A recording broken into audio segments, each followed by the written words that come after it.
নবাব মীর জাফরের কবর। পাবলিক এনাকে মীর জাফর বলে জানে।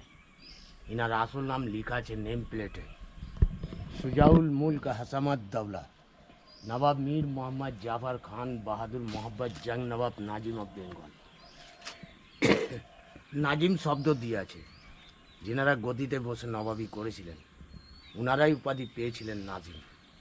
23 জুন 1757 সালে পলাশির যুদ্ধ শেষ হয়।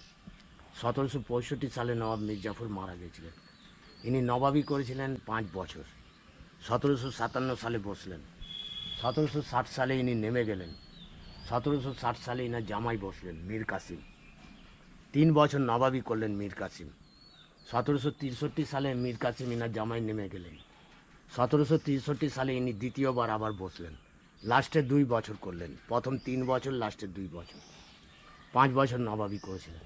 1757 থেকে নিয়ে 1765 সালে মারা গেছিলেন। 17ই জানুয়ারি মারা গেছিলেন, নাম ডেট দিয়ে আছে। 8 বছর নবাবিটা দিয়ে আছে। মীর কাসিমের, ইনার জামাইয়ের আর ইনার টোটালটা মিলিয়ে 2 চাচা, ওনার 2 কাকা, নাজাফ খান, নাজাফি খান, নবাব মীর জাফরের কবর।